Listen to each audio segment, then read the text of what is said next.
Frozen shoulder shows up in women in their 50s most commonly who never really injured anything at all. So they didn't have a fall, they didn't have an injury lifting something, they didn't have an accident.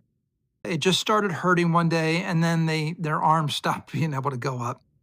And this can be sort of uniquely maddening to people because there's no story behind it. You can't point to a time or a moment when you injured it. You just slowly lose your own arm and the function of it. You can't reach the seatbelt, you can't fasten your bra, you can't sleep on that side, and the pain at night can be pretty brutal for some people.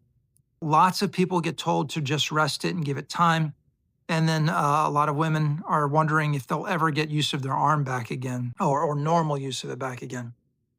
I want you to know providers hear this all the time, but I didn't do anything to it. Why is it bothering me? This is important to understand. This is not a mechanical injury. It's not a rotator cuff problem.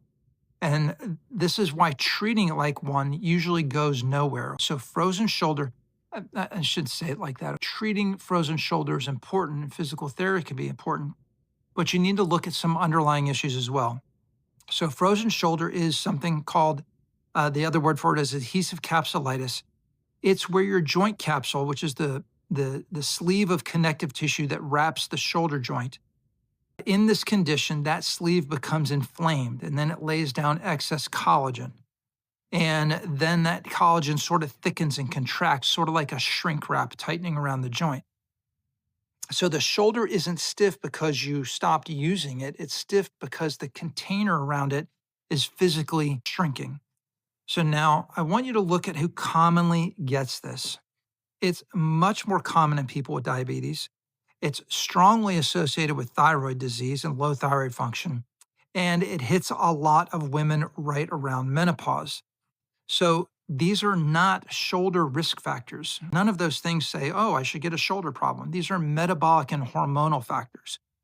The common thread is how your body handles collagen. High blood sugar drives extra cross-linking in collagen, so it means the sugar molecules bond onto that tissue and make it stiffer and less able to remodel the way it's supposed to. Your thyroid hormone regulates how your connective tissue turns over, and your estrogen influences collagen quality pretty directly, so this lines up with menopause, and which is why so many women see it around that time in their life. So this shoulder problem is frequently a systemic collagen problem that showed up in the shoulder first. So this means the workup for the shoulder issue for frozen shoulder shouldn't stop by looking at the shoulder. If you have this, ask for an A1C, which is your blood sugar over time. Ask for a fasting insulin. Get a full thyroid panel.